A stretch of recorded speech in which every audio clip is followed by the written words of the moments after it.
बाबू रे सुनिए ना आप लोग, कल नाम बता दो लोगों को कि मुस्लिम लीग का स्थापना 1926 में है ना? नहीं नहीं मुस्लिम नहीं बताए थे बाबू, उससे पहले बंगाल में बताए थे। बंगाल विभाजन बताए थे, ठीक है। बंगाल विभाजन कब हुआ था? 1905 में हुआ था। अब फिर बंगाल विभाजन रद्द कर दिए गए कब? 1911 में। कौन किया था? लॉर्ड हार्डिंग, है ना। अब विभाजन कौन किया था? लॉर्ड कर्जन, सब अंग्रेज था। आई बात समझ में आ रहे हैं? तो बंगाल का विभाजन कैसे किया था? एक था पश्चिमी बंगाल, एक था पूर्वी बंगाल। पूर्वी बंगाल का नाम क्या पड़ गया अभी? बांग्लादेश। हाँ पूर्वी पाकिस्तान, उसके बाद क्या पड़ गया? बांग्लादेश, ठीक है। तो जो पश्चिमी पाकिस्तान अभी है ना, उसको पश्चिमी पाकिस्तान बोला जाता था, उसको बोला जाता था पूर्वी पाकिस्तान। उसको क्या बोलते थे? पूर्वी पाकिस्तान। बाद में क्या हो गया? बांग्लादेश।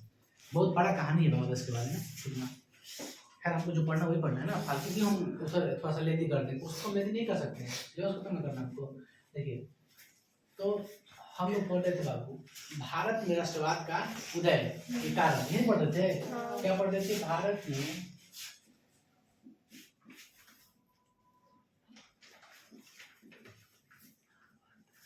ऐसे करते हैं, राष्ट्रवाद का उदय का कारण।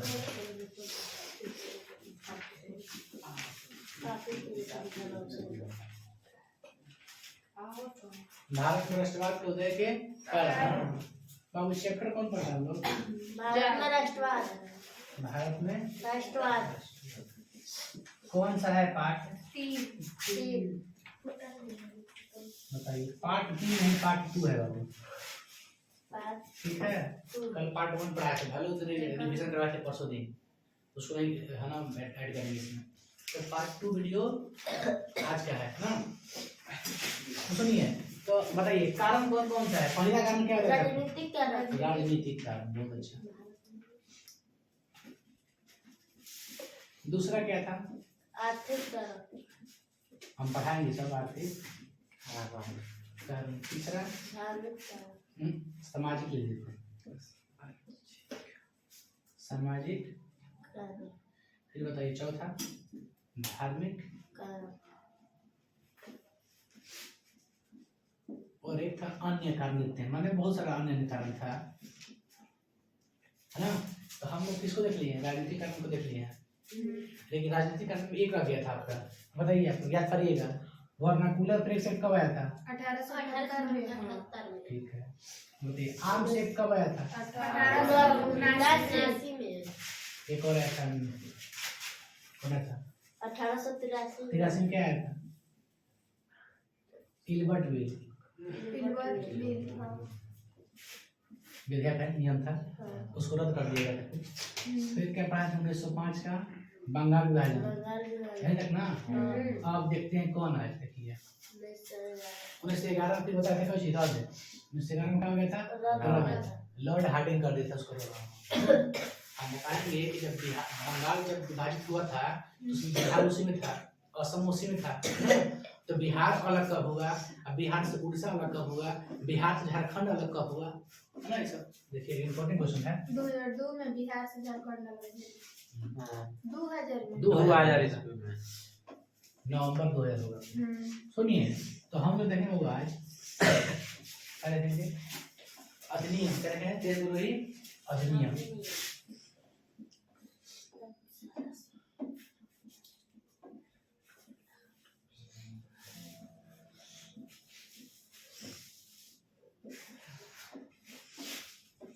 देशद्रोही अधिनियम कब लागू हुआ? 1907 में। इसके तहत क्या हुआ? जो देशद्रोही अधिनियम लागू हुआ 1907 में, इसमें क्या हुआ था कि वहां पे जनता को, पब्लिक को, भारत में पब्लिक को संगठन बनाने की इजाजत नहीं थी कि आप संगठन नहीं बना सकते हैं, माने कोई सभा नहीं कर सकते हैं कहीं भी। तो इसमें किस चीज को पे रोक लगाया गया? सभा और संगठन पक्का लगाया गया, रोक लगाया गया कि आप सभा नहीं कर सकते हैं और संगठन नहीं बना सकते हैं, ठीक ना। जो संगठन बनाएगा उसको किसी में घोषित किया जाएगा देशद्रोही, वो क्या होगा? देशद्रोही होगा। और देशद्रोही के अंतर्गत उसको उस पे कार्रवाई होगी सख्त के तहत, है ना। उस पे देशद्रोही मुकदमा चलेगा, उस पे जो भी हो उसको दंडित किया जाएगा। मन सीधी सी मसला ये है ना कि भारत में राष्ट्रवाद के लिए ये भी एक कारण बना, ठीक ना। भारत में राष्ट्रवाद को उदय करने के लिए भी बना। बताइए, हम लोग एक सभा नहीं कर सकते भाई, हम लोग मीटिंग नहीं कर सकते, देश हमारा देश है, हम अपना मीटिंग नहीं कर सकते 10 व्यक्ति मिलके, बताइए। तो ये भी तो मन में हुआ ना कि ना देखो हम कुछ सभा भी नहीं करने दे रहे, हम लोग कुछ नहीं सभा कर रहे हैं, सभा भी नहीं करने दे रहे। सभा क्यों नहीं करने दे रहा था पता है कि एक जुट हो जाएगा ना तो कुछ खिलाफ हमारे हो जाएगा, कुछ को खिलाफ कर देगा, ये सब कुछ तोड़े रहता था ना, नहीं होता है। जब तक तोड़ेंगे तब तक छोड़ेंगे, वही बात है। एकदम तोड़ के एकदम बुनिया की तरह एकदम रखा रहता है, बुनिया की तरह रखा था नहीं। तो इस तरह से हमारे देश के लोग को एकदम बांट रख दिया था। ना कोई सभा कर सकता है, ना कोई हथियार रख सकता है, ना कोई समाचार पत्र होगा। बताइए, मैगजीन भी उन्हीं के नाम पर छपता था, जितनी मैगजीन थी उन्हीं के। हम लोग बुराइयां किया जाता था खाली भारत देश के लोग। तो इतना का हो गया था मदन बाबू। तो देशद्रोही अधिनियम कब लागू हुआ था? 1907 में। एग्जाम में पूछेगा देशद्रोही अधिनियम कब पारित हुआ था? 1907 में। 1905 में बंगाल विभाजन, 1905 में बंगाल विभाजन, और 1906 में मुस्लिम लीग की स्थापना, ठीक बा। और 1907 में क्या हुआ था? देशद्रोही अधिनियम, ठीक ना। मुस्लिम लीग की स्थापना के बारे में हम आगे पूरा डिटेल में बताएंगे। हालांकि हुआ था कब? 1906 में बंगाल, 5 और 6 में मुस्लिम लीग, 7 में देशद्रोही अधिनियम, 11 में बंगाल में रद्द। अब हमको पढ़ना क्या है बाबू? अब आर्थिक देखेंगे आप मेरे भाई, आर्थिक कारण क्या थी।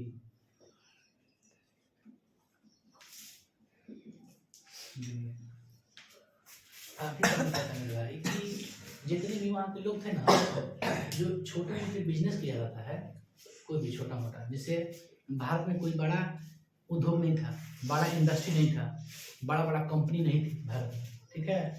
तो यहाँ की लोग किसी तरह से छोटा मोटा नहीं होता है, छोटा मोटा बिजनेस है, जैसे कोई चरखा में चरखा बुन रहा है, उससे कपड़ा कोई बना रहा है, नहीं होता है। तो छोटा मोटा जो कुटीर उद्योग है, आप लोग कुटीर उद्योग पढ़े ना, तो जो कुटीर उद्योग है, जो लघु उद्योग है ना, उससे आप अपना यहाँ के लोग जीवन बसर करते थे, गुजर बसर।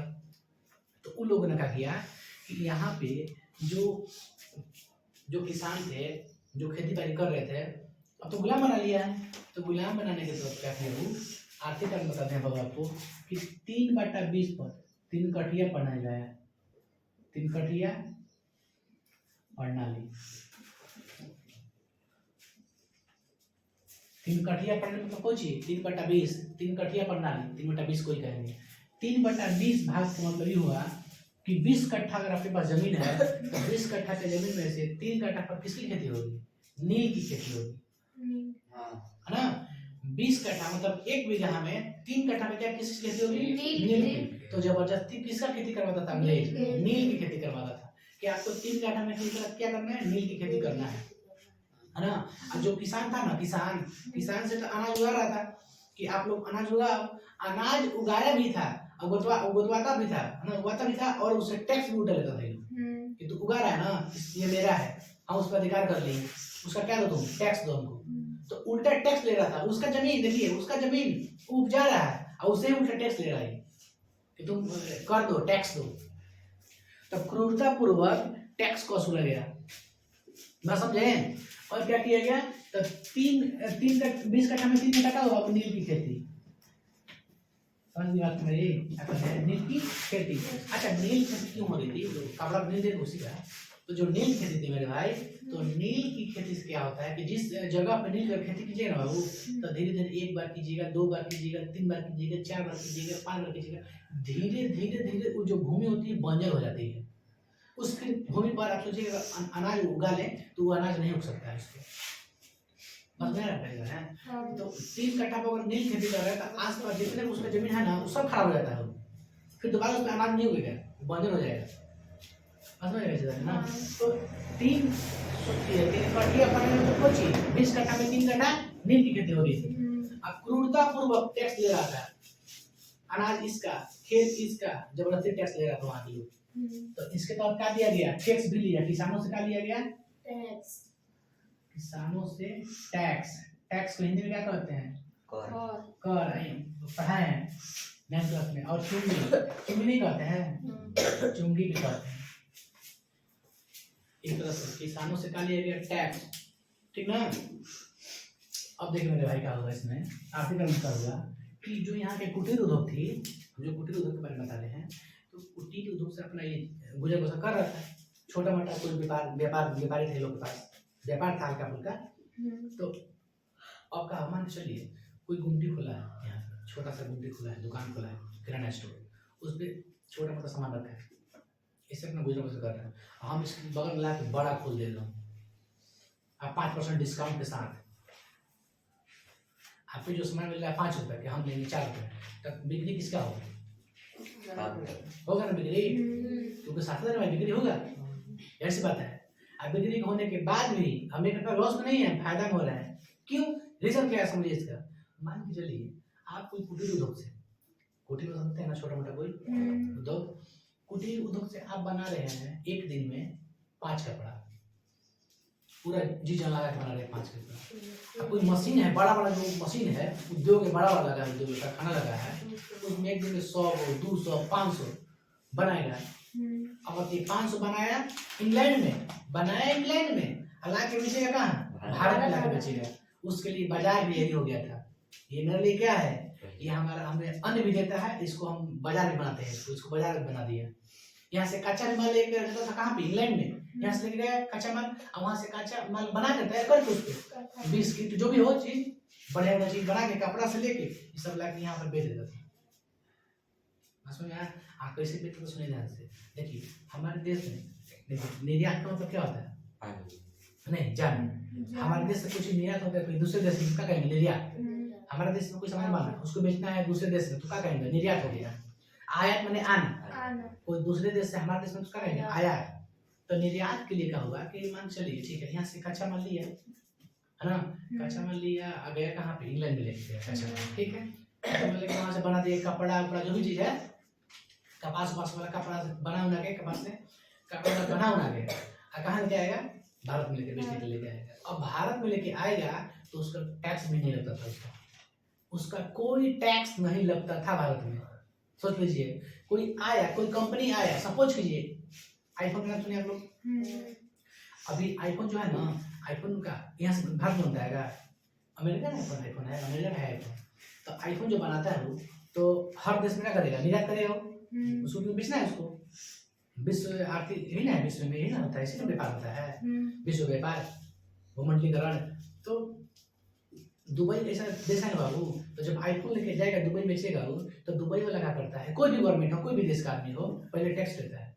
आपको अगर बेचना है हमारे देश में ना, टका दीजिए हमको, टैक्स दीजिए, उसके बाद आप बेचिए हमारे देश में। तो दुबई टैक्स नहीं लेता है। आईफोन में जो टैक्स होता है वो टैक्स नहीं लेता है। तुम डायरेक्ट जाके बेचो, कोई दिक्कत नहीं, हमको मतलब नहीं है, तुम जितना बेचो।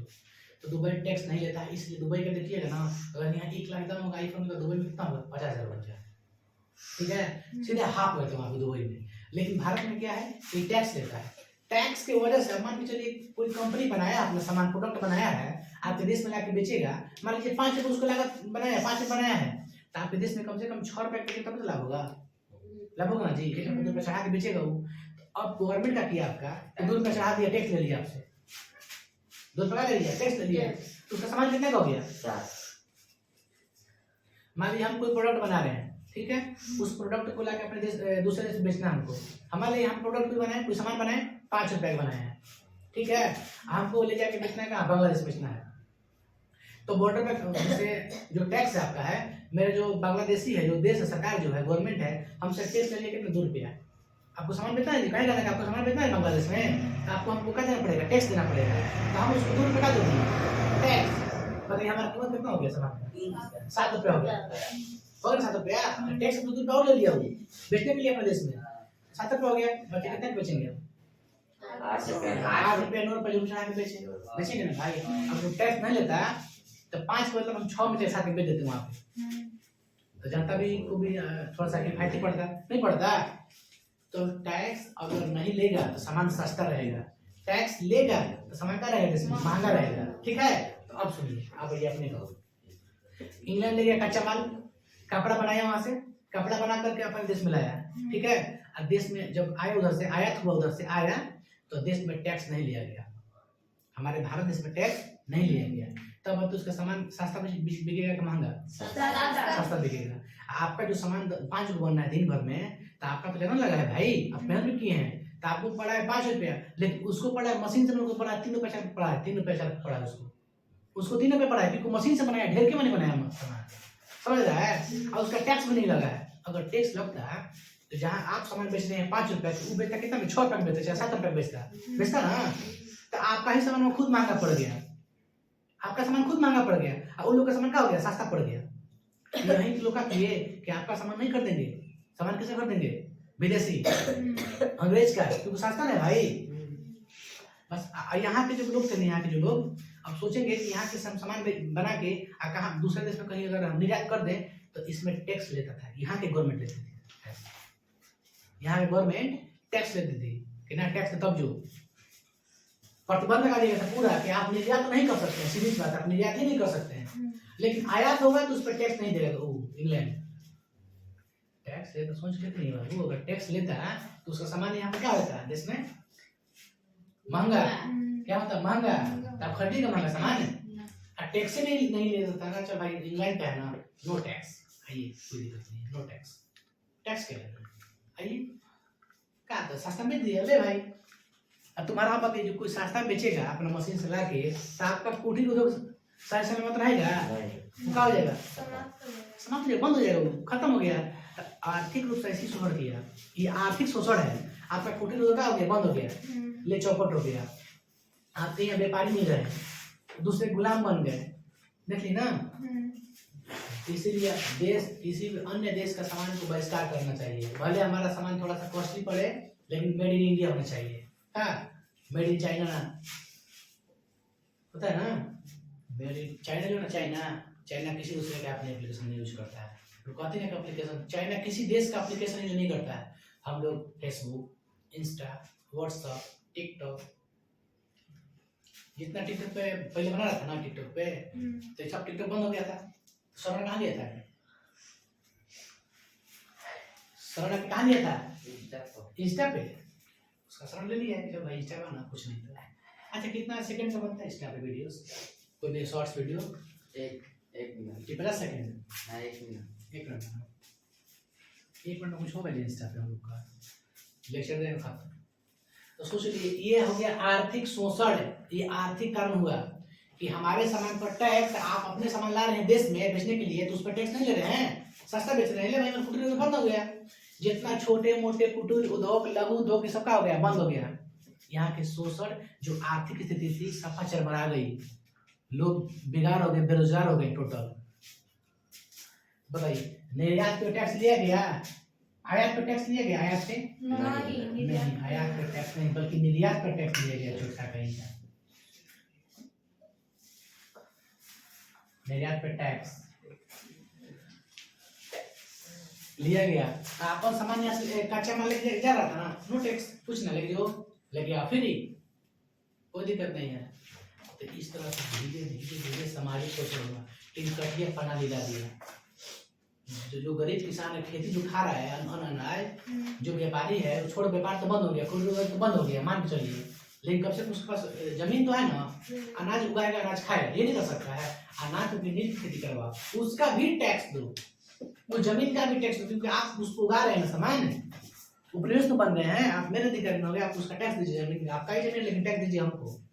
तो ये हो गया था यहाँ पे, तो आपका आर्थिकरण यही था, और इससे ज्यादा कोई नहीं था आर्थिकरण में, समझ रहे आप लोग। अब हम लोग क्या कहते हैं बाबू, आर्थिक कारण क्या है? सामाजिक कारण, सामाजिक कारण।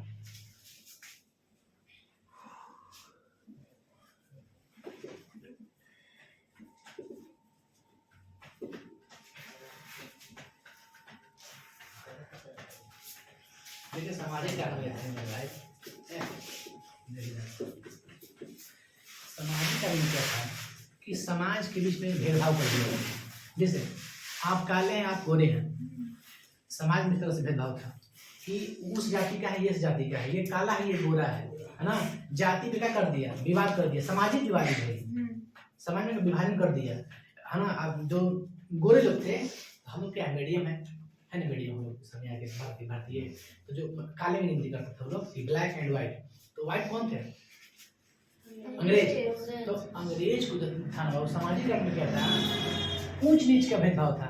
यहाँ काला गोरा का भेदभाव था, काला गोरा था।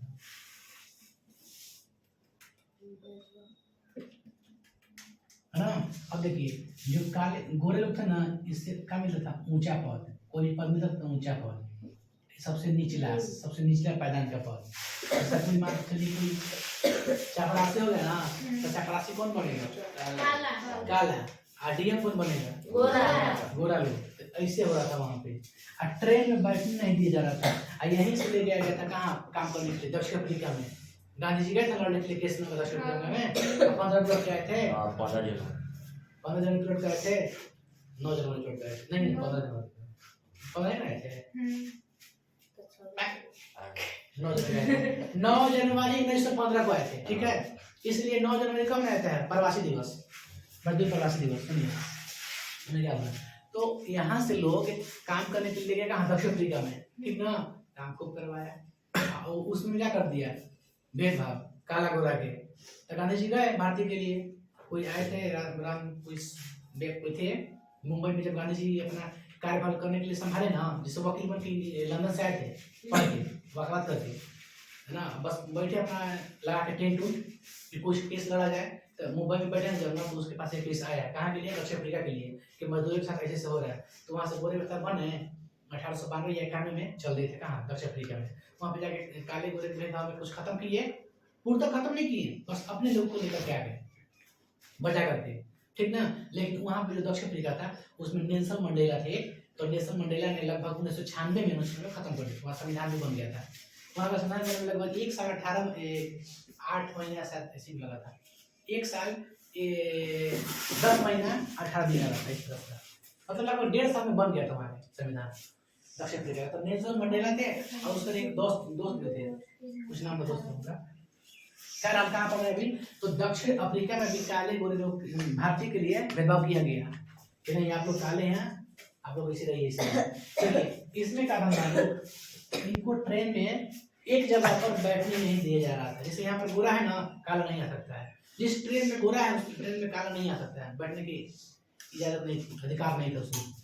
तो अधिकार बहुत, इसको अधिकार कुछ इसको अधिकार नहीं दिए काले लोग को। जैसे जो इंडियन था ना उसको कोई अधिकार नहीं दिया गया, विशेष अधिकार सिर्फ किसको था? गोरा लोग को था, है ना।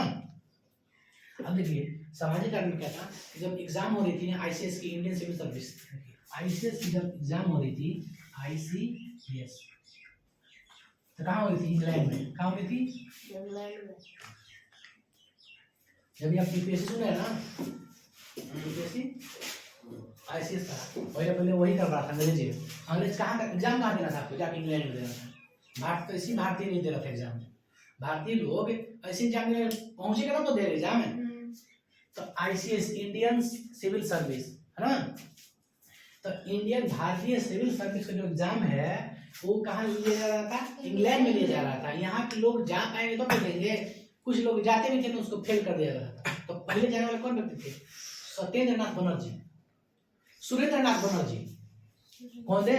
सुरेंद्रनाथ बनर्जी पहले एग्जाम देने वाले बने नहीं थे, गए थे कहाँ? लंदन, इंग्लैंड में गए थे एग्जाम देने के लिए आईसीएस का, इंडियन सिविल सर्विस का।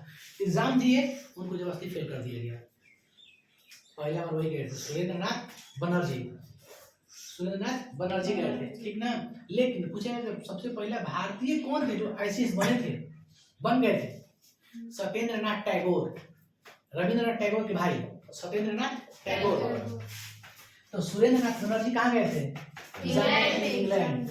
उनको क्या कर दिया गया?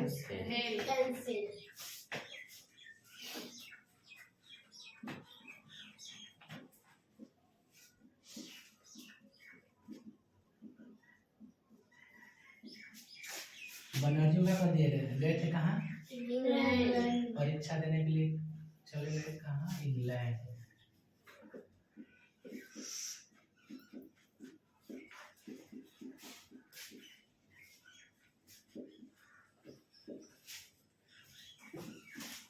फेल कर दिया गया।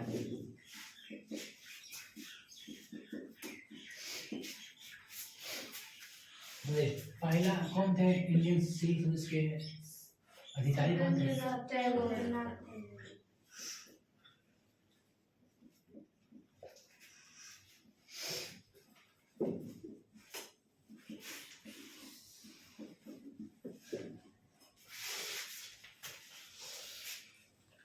आ गया।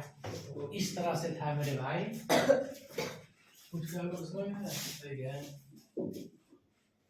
एग्जाम भी यहाँ पे नहीं देना है आपको, कहाँ देना है? लंदन में। लंदन में देना है एग्जाम आपको, मतलब इंग्लैंड में। इंग्लैंड का राजधानी लंदन।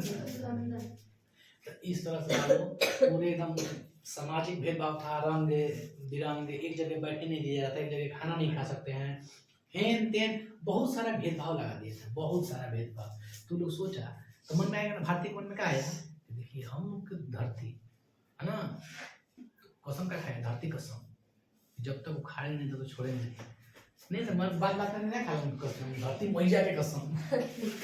तो धरती तो हम भी हैं, धरती कसम,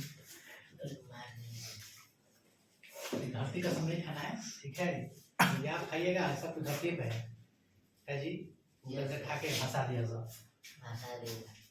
चलो नीचे क्या दुर्गा, दुर्गा माता। देखिए तो पहला आईसीएस कौन थे? सत्येंद्रनाथ टैगोर। लेकिन पहले परीक्षा देने वाले कौन थे जिन्हें फेल कर दिया गया? एक और है बेउमेश चंद्र बनर्जी। बेउमेश चंद्र बनर्जी कांग्रेस के पहला अध्यक्ष बताएंगे अभी। देखिए तो सामाजिक कारण से भी भारतीय के मन में ये उत्साह हुआ कि देखिए हमारे साथ इतना भेदभाव किया जा रहा है, हमारा देश हमसे ही भेदभाव किया जा रहा है, हमको ये अधिकार नहीं दिया जा रहा है ना। एक तो था राजनीतिक कारण, बता दिया आपको, एक है आर्थिक कारण जब कैसे से किया जा रहा था, एक आपका क्या है सामाजिक कारण है। देखा है ना सामाजिक कारण कैसे से किया है लोग। अब आपको क्या आ गया? तो हम लोग क्या देखेंगे? धार्मिक कारण। क्या देखेंगे? धार्मिक कारण।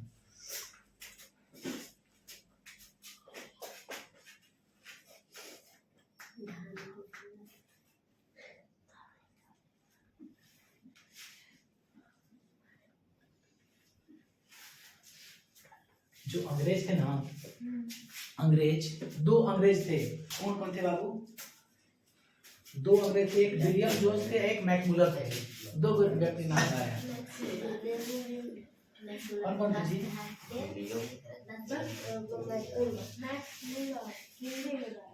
हाँ है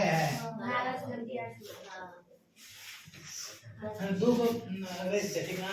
विलियम जोन्स, मैकमुलर, ठीक ना?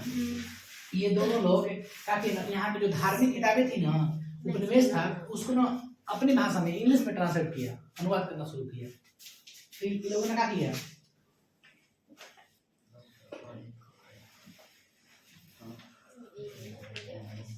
इन लोगों ने अंग्रेजी में अनुवाद करना धार्मिक किताबों ना।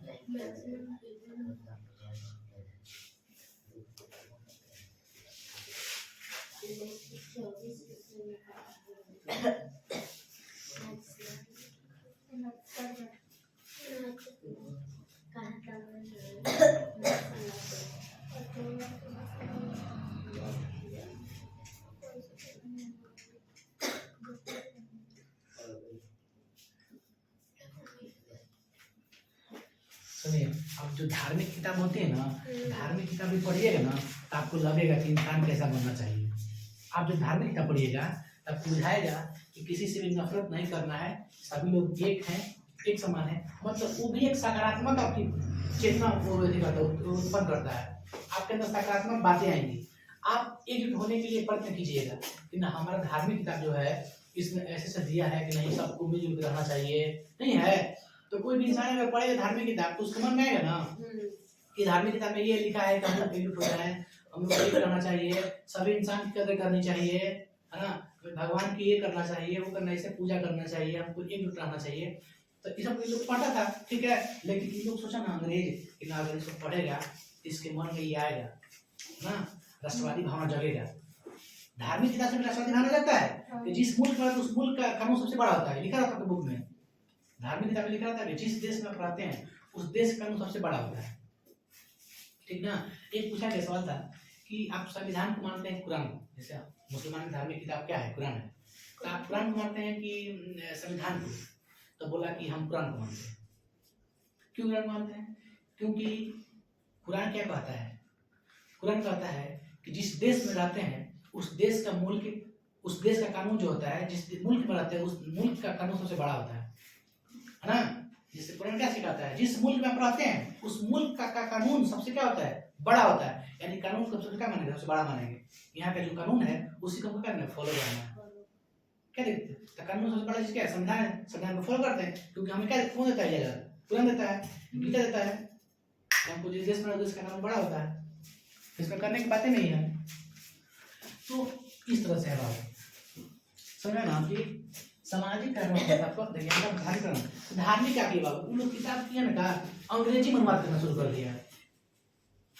क्या किया, अंग्रेजी में अनुवाद शुरू कर दिया करने के लिए। उसको अनुवाद किसमें किया, अंग्रेजी में। अब बताइए आपका किताब है हिंदी में है, हम कर देंगे अंग्रेजी में, आपको पढ़ना आएगा नहीं पढ़ पाइएगा। तो शुरू कर दिया ना सब प्राचीन रहेगा, अंग्रेजी में रहेगा। तो अब थे कुछ थे, एक थे कौन, स्वामी विवेकानंद। कौन थे, स्वामी विवेकानंद। किसकी स्थापना की है, आर्य समाज की स्थापना किसने किया था, स्वामी विवेकानंद। आपके एग्जाम में पूछता है, देख हैं आर्य समाज की स्थापना किसने किया था, स्वामी विवेकानंद।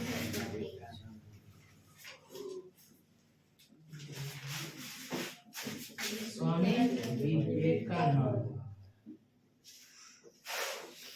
एग्जाम पूछता है आर्य समाज की स्थापना किसने किया था, स्वामी विवेकानंद। हाँ, इसने क्या किया, इसने नारा दिए थे, स्वामी विवेकानंद नारा दिए थे कि वेदों की ओर लौटो। एग्जाम पूछता है कि वेदों की ओर लौटो, किसने नारा दिया था, स्वामी विवेकानंद। मतलब कहने वाला क्या, हम धार्मिक किताबें के ऊपर पढ़े, धार्मिक अगर धार्मिक वेदों की ओर लौटो, दयानंद सरस्वती है। आर्य समाज की स्थापना उन्हें कैले रहन के आर्य कौन के था, दयानंद सरस्वती। अच्छा, विवेकानंद, स्वामी विवेकानंद वो बाह्य समाज के साथ ना, आर्य समाज के ई पता नहीं है, लेकिन वेदों की ओर लौटो दयानंद सरस्वती के नारा है। ये सही है। आर्य समाज के स्थापना के स्वामी विवेकानंद किए थे, सही बात है जी। देखिए इसको, आप लोग क्या कर रहे हैं कि इसका भी दयानंद सरस्वती होगा, आर्य समाज का स्थापना किसने किया था, आर्य समाज के लिए गलती नहीं लगाता है, स्वामी दयानंद सरस्वती को ले। हां, संस्कृत में बा। ये दयानंद सरस्वती विवेकानंद कौन कहते हैं, दयानंद सरस्वती, स्वामी सरस्वती, दयानंद सरस्वती। बहुत बढ़िया चीज, आप लोग दिमाग लगा कीजिए। चलिए अब याद कीजिए बढ़िया से, विवेकानंद नहीं सॉरी, कौन थे, दयानंद सरस्वती। स्वामी है ना, तो स्वामी विवेकानंद पूछवा लेता है, कौन थे, दयानंद सरस्वती। आर्य समाज का स्थापना किसने किया, दयानंद सरस्वती। इसने नारा क्या दिया, वेदों की ओर लौटो।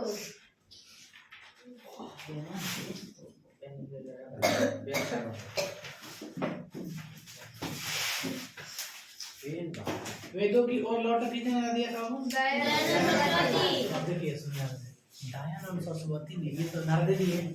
नारा देने का अर्थ क्या था कि आप लोग एकजुट हो जाइए, अपने वेद पर ध्यान दीजिए, अपने किताब पर, धार्मिक किताब पर ध्यान दीजिए, क्या कर रहे हैं लोग, इनका सेंस समझ क्या कर रहे हैं। ये कहने एकजुट होइए, आप एकजुट होइए और इसका विरोध कीजिए लोगों का, जो आपकी धार्मिक किताबों की भी अवहेलना कर रहा है, उसको अनुवाद करके इसमें अंग्रेजी में। तो इन लोगों ने बहुत सारा प्रचार प्रसार किए, धार्मिक किताबें, धार्मिक तरफ से नहीं होता है कि धार्मिक नहीं होता, धार्मिक के लिए चलिएगा ना आप, तो समाज का होता है कि एक हो जाता है। कोई भी धार्मिक काम कीजिएगा, मतलब घर में भी धार्मिक काम पूरे काम करिएगा, तो आपके जो धर्म के लोग होंगे ना आपके साथ हो जाएंगे। क्यों ऐसे कैसे होता है कि नहीं, गाँव में होता है ऐसा, कोई भी धार्मिक काम कीजिए, क्या होता है आदमी एक हो जाता है। भले उसका विरोध, आपसे दुश्मनी है, उसका दुश्मनी भाड़ हो जाए, लेकिन कोई धार्मिक काम हो रहा है तो वो भी आएगा, आप भी आइएगा। भले आप बोलिएगा कहीं नहीं बोलेंगे, धार्मिक कर्म में क्या होगा, आप एक समय एक हो जाइएगा, ठीक है। तो इसलिए ऐसे था बाबा। अब बताइए बाय समाज किसने किया था? एक वर्ड थे,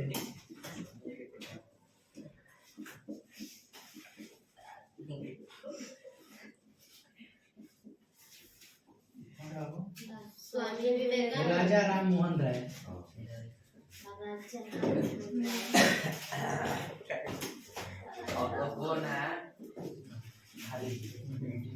छोटे बाबू यहाँ पे बाबू ना दिखाई नहीं दे रहा है, इसको मिटा देते हैं उसका।